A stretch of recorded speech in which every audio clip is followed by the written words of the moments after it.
very warm welcome to everyone and His Excellency High Commissioner of India to Kenya, Dr. Virander Paul, on my show SG Live. This is Subhrika. Hope you all are doing well. And yes, I'm super excited today. We have a very special guest on this show. His Excellency, how are you? Thank you, Subhrika ji. I'm delighted to be with you today. And thank you so much for asking me to join. Thank you so much. Everyone knows you. You are a star in Kenya for all the Indians. But still, let me introduce you formally. Dr. Virander Paul is High Commissioner of India to Kenya. He is 27th High Commissioner of India to Kenya. Honorable High Commissioner of India to Kenya, Dr. Virander Paul joined the Indian Foreign Services in 1991. Before taking up his present assignment as High Commissioner of India to Kenya, he was Additional Secretary in the Ministry of External Affairs, dealing with multilateral engagement in India's neighborhood. Prior to that, he served as Joint Secretary at Sushma Swaraj Institute of Foreign Services, a premier institute of India for the training of Indian and foreign diplomats. He has earlier served as Ambassador, Deputy Permanent Representative of India to the United Nations in Geneva from 2016 to 2019, Deputy High Commissioner of India in London from 2013 to 2016, Minister at the Indian Embassy in Washington, D.C. from 2010 to 2013, Director in the Prime Minister's Office during 2007 to 2010, and Counselor Political at the Indian Embassy in Moscow from 2003 to 2007. He also held diplomatic positions in the Indian missions in Almaty, Vladivostok, Rome, and St. Petersburg.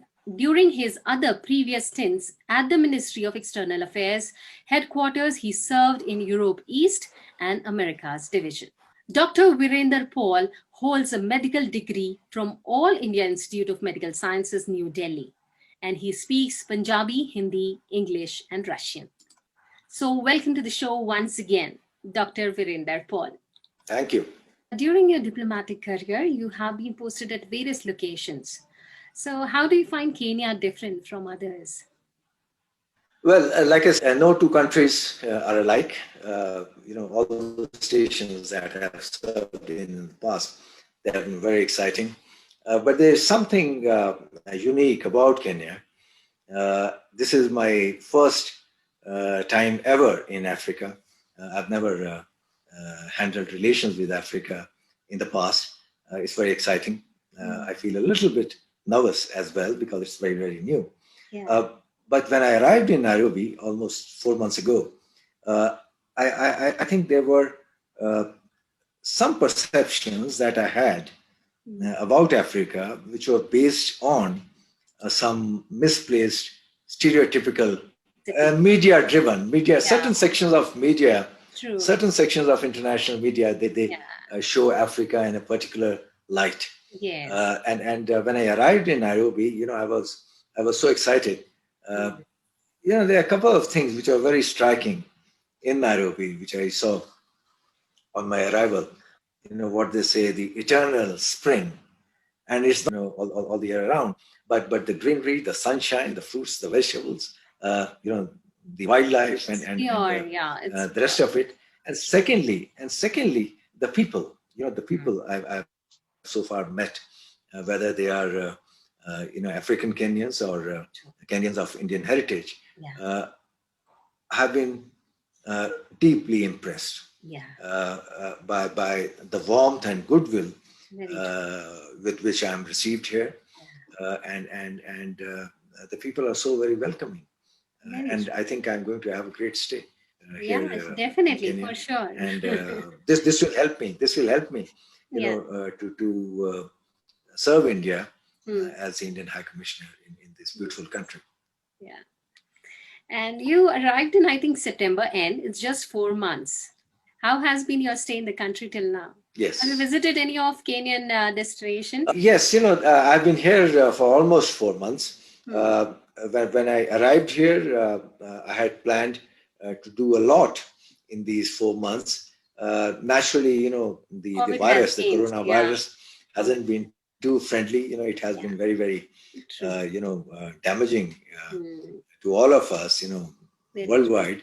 And here I find that, they have been various constraints, especially meeting people, traveling, and very dutifully, I have been following the various COVID guidelines and directives, because I believe that to act responsibly in these situations It's very is important. protecting communities. True. So in terms of mobility, it has been rather restricted, but I've been trying to engage with people in the government and also the civil society, and very importantly, in the Indian origin community here. Yeah. I've been trying to be as active as possible, Yeah. and it has been a great learning experience so far. So in 4 months, I think I'm very satisfied by the response that I've got from various sections of the Kenyan society and the Kenyan government, and I'm quite satisfied. And also, please describe us on your vision on strengthening India-Kenyan ties. Relations between India and Kenya have traditionally been very close, very friendly, very forward-looking, and in recent years, the exchange of visits at the highest political level have given a new impetus, a new strength, a new momentum to this bilateral partnership in diverse areas.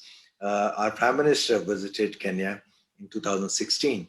A return visit by President Kenyatta was held in 2017.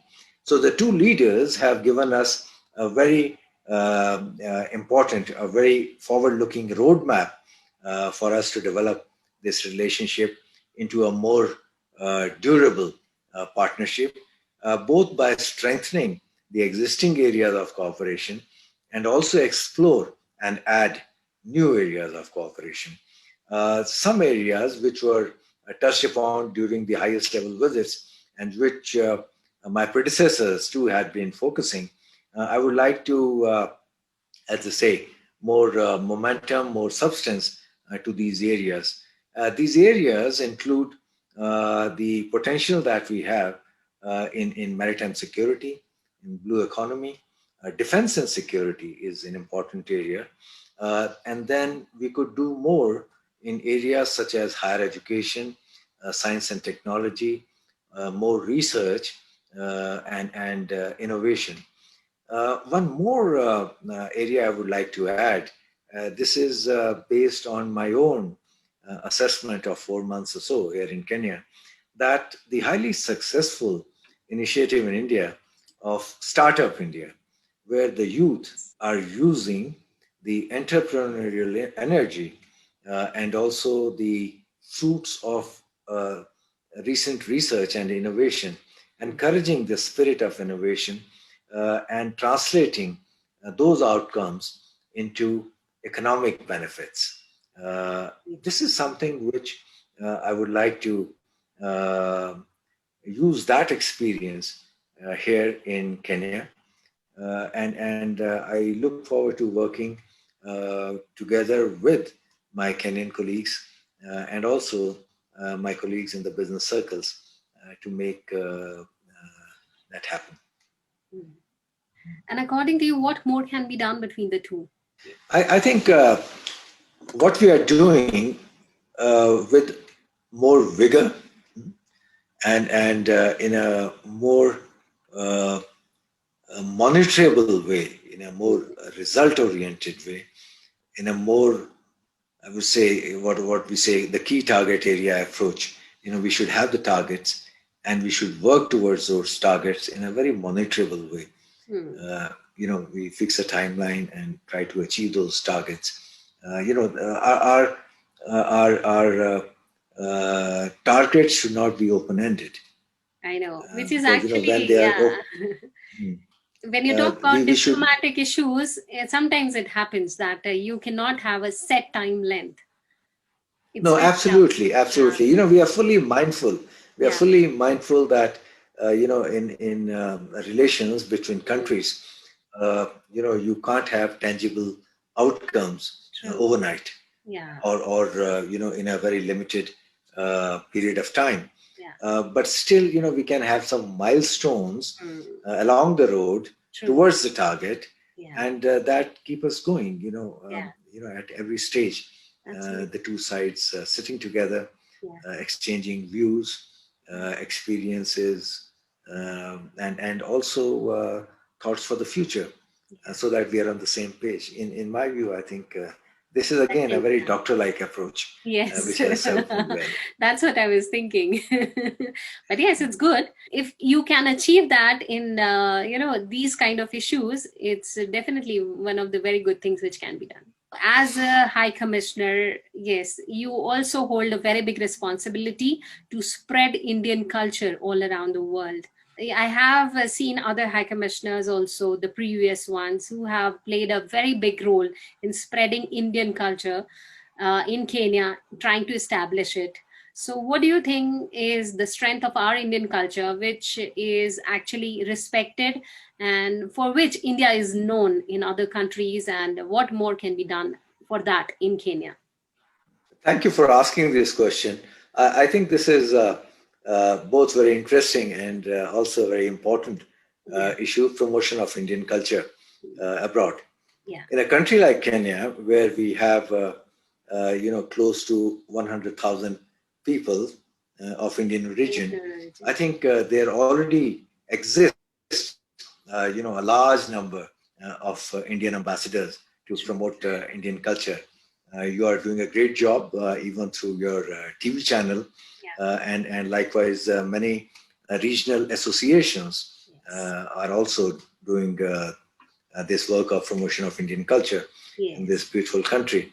But from the High Commission side, we remain engaged with the Indian community. We remain engaged with also the county administrations, and look for ways and means, look for opportunities where we can promote Indian culture, because there's a huge demand for Indian culture in terms of performing arts, visual arts, and also cinema. Now, the aspects of Indian culture which I find very strong here is the first thing is the pluralism or the diversity of India. I see here in the community is as diverse here in Kenya as India itself is. You talk about faith, the region, the language, the costumes, and by any means, it's as diverse as India itself is. And the Indian community is also hugely important for the High Commission, also because you represent India or you represent Indianness in this country.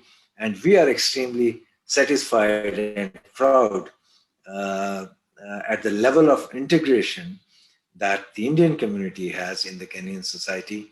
I didn't quite know until I arrived in Kenya that the Indian community is the 44th tribe of Kenya. So this high recognition by this country to the Indian community is really extraordinary. The other thing which I think we could do together is what they say, India's soft power. Whether it's Indian cuisine, which is extremely popular already, Indian cinema, and also the traditional systems. For example, yoga. Yoga is very popular here already. We have a yoga teacher in the High Commission, and a highly qualified teacher who is holding classes virtually every day. People are benefiting from that. Then we recently had a very forward-looking event on Ayurveda, promotion of Ayurveda. And I was very pleasantly surprised at the level of interest and the enthusiasm in the society to welcome those traditional systems. So I think there's a lot for us to do. A lot has been done. A lot more needs to be done. And I look forward to full support and cooperation from the Indian origin community to further advance Indian culture and Indian arts in this country. You are a doctor, you hold a degree from AIMS. Then what inspired you to enter civil services? This is a question that I have been often asked, and I never get tired of explaining, how it happened. I was 17 years of age when I joined the medical school, AIMS in Delhi. And, we all know that a teenager mind is extremely vulnerable, extremely impressionable by a series of thoughts and stimuli at that young age. And at that point in time, I was very excited to join medicine. I graduated in 86, 87. Then I did a couple of house jobs in oncology and family medicine. Then I joined post-graduation. I joined MD ophthalmology, eye surgery. But somewhere down the line, I realized that I needed to do something else. And one of the factors that made me think more about making this switch over was during those days, the corporate medicine was coming up in Delhi. I'm talking about late 80s. There was a number of hospitals that came up. And I found that the patients were subjected to price tags attached to ailments and their treatments. So if you are suffering from a disorder or a disease A, you have to pay this much amount, and likewise. And this is something which I found very difficult to swallow, because no patient falls sick because he or she wants to fall sick. And for a patient to pay up large amounts of money just because he or she is sick, this was something which was not easily understandable to me. And I thought, I can't go on in this kind of a medical setup, in that kind of an environment. And there were two options. One was to continue with medicine in state-run hospitals or state-run institutions, whether it's patient care or research or teaching and the rest of it, or I entirely think of something totally different. And I think I happened to choose the second option, and I wrote the exam, and incidentally I got through, and I landed up in the Indian Foreign Service, and I'm really excited to be in this great service. So you are one amongst those who couldn't accept the system. You are the one who wanted to change it for good. That was a different road altogether. But I think I chose to quit medicine and leave it altogether and look for something more palatable to me, something that I would really enjoy. And I must say that I joined the civil services. It is indeed a service in a different format, but I really enjoy being in the Indian Foreign Service. It has been almost 30 years, and it has been a tremendous journey, highly enjoyable. Yeah. So according to you, which one is more challenging, being a doctor or a diplomat?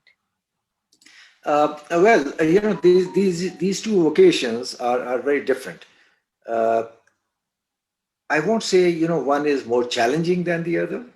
I think we can say that both are equally challenging, or both are not challenging at all.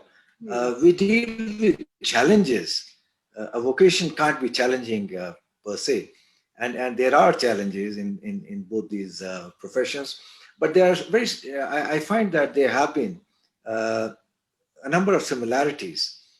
For instance, in medicine, you come across patients, and in my own, very short experience of being a medical doctor, I never found two patients, even suffering from the same disease, who are alike. So no two patients are alike. Likewise, in the diplomatic life, no two countries are alike. Within the same country, no two situations are alike. So the diversity of situations is something which is common to both these professions, and there have been challenges, and it has been good fun dealing with those challenges, finding solutions. Here I would like to add that in medicine, you are confronted with situations. You have a patient who's suffering from something, and it is the doctor's job to to make him feel all right. You have to treat the patient. You have to manage the illness. In other words, it's a very problem-oriented and problem solving profession. And when you practice medicine or when you study medicine, you are dealing with questions which are relating to as profound issues in medicine. You internalize that problem solving approach, a result oriented or outcome oriented approach, and it becomes second nature to you. And I feel that this is something which I learned from my years spent in AIMS in Delhi. Very rigorous training, but I think I benefited a lot. And that kind of approach, I think I inherited from my seniors there, and it has helped me a great deal dealing with situations as a foreign service officer. Yeah, very true. We have Republic Day of India coming. Do you have any message for all the viewers of SG Live? No, thank you for giving me this opportunity to convey my best wishes on behalf of the entire High Commission of India in Kenya. The very best wishes to all Indians, to all Kenyans of Indian heritage, and I wish them all the very best in their endeavors to contribute more and more to their adopted country, that is Kenya, and also to make even more efforts to serve as a very effective living bridge between India and Kenya to further strengthen this relationship. Under the present circumstances where we are still going through the effects of this very, very tragic pandemic, I wish all my fellow Indians and all Indian origin community members all good health, and I wish that you all remain and stay safe and well. Thank you so much, Honorable High Commissioner of India to Kenya, for giving so much time. And I must say I'm fortunate to have you on my show. I am going to talk to you often on any of the upcoming issues or any of the events which are going to come in the future. So we'll keep talking to you. I'll keep troubling you. I'll keep asking you quite a few questions which are related to the people. But thank you so much for this time, and thank you so much for accepting my small request. You're always most welcome, Subhrika ji, and I would like to thank you once again for asking me to join.